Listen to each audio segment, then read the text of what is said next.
નમસ્કાર મિત્રો, વોટ ગુજરાતી સમાચારની યુટ્યુબ ચેનલમાં આપનું હાર્દિક સ્વાગત છે. મિત્રો, દેશ અને દુનિયાભરના તમામ તાજા સમાચાર સૌથી પહેલા જોવા માટે અત્યારે જ સબસ્ક્રાઇબ કરી લીજો. મિત્રો, અત્યારે હાલના સૌથી મોટા સમાચાર સામે આવી રહ્યા છે. જી આપણે જણાવી કે અત્યારમાં ખૂબ જ મોટા સમાચાર સામે આવી રહ્યા છે. તો મિત્રો, વાત કરીએ તો અત્યારમાં ભયંકર અકસ્માત સર્જાયો. જો વાત કરીએ તો અત્યારે 60થી વધુ લોકોના કરુણ મોત થયા છે. જાણો કેવી રીતે અને ક્યાં થયો છે અકસ્માત. સંપૂર્ણ માહિતી વિડીયો મળતી છે. વિડીયોને લાઈક ચેનલ સબસ્ક્રાઇબ કરવાનું ભૂલતા નહીં. તો અત્યારે મળતી માહિતી મુજબ આપણે જણાવી કે હાલમાં સાઉથ કોરિયામાં પ્લેન ક્રેશની દુર્ઘટના બની છે. મિત્રો, જેમાં 179 લોકોના મોત થયા છે. મિત્રો, જ્યારે હવે દક્ષિણ ઇથોપિયાના એક માર્ગ અકસ્માત પણ થયો છે. મિત્રો, જેમાં 60થી વધુ લોકોના મોત થવાની ખબર સામે આવી રહી છે.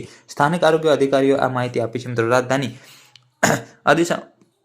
આદિસ અબાબાથી લગભગ 300 કિલોમીટર દૂર સિદાબામાં રાજ્યમાં એક અકસ્માતની ઘટના બની હતી. સિદાબામાં પ્રાથમિક આરોગ્ય બ્યુરો ફેસબુક પર ઘટના અંગે વધુ માહિતી તો નથી આપી, પરંતુ તેમણે કહ્યું છે કે કાર અકસ્માત થયો હતો, જેમાં 66 લોકો સવારના મોત થયા છે. મિત્રો, આ ઉપરાંત કેટલાક લોકો ઘાયલ થયા હોવાનું પણ કહેવામાં આવી રહ્યું છે. આ ઘટના બોના ઝુરિયા વોરડમાં ગેલાના બ્રિજની પૂર્વ બાજુએ બની હતી. મિત્રો, આ 4 ઘાયલ મુસાફરો બોન જનરલ હોસ્પિટલમાં સારવાર માટે કરવામાં આવ્યા છે. મિત્રો, હેલ્થ બ્યુરો દ્વારા શેર કરવામાં આવેલ ફોટામાં મોટી સંખ્યામાં લોકો એક વાહનની આસપાસ દેખાઈ રહ્યા છે. તે આશંકિત રીતે પાણીમાં ડૂબી ગયું છે. મિત્રો, અને ઘણા લોકો તેને પાણીમાંથી બહાર કાઢવાનો પ્રયાસ કરી રહ્યા છે. આફ્રિકાના બીજા સૌથી વધુ વસ્તી ધરાવતો દેશ ઇથોપિયાનો માર્ગ અકસ્માતનો સામાન્ય છે. મિત્રો, જ્યાં રસ્તાઓ મોટાભાગે ખરાબ રીતે જળવામાં આવે છે. મિત્રો, પલની માહિતી વિડીયો મળતી છે. વિડીયોને લાઈક ચેનલ સબસ્ક્રાઇબ કરવાનું ભૂલતા નહીં. ધન્યવાદ.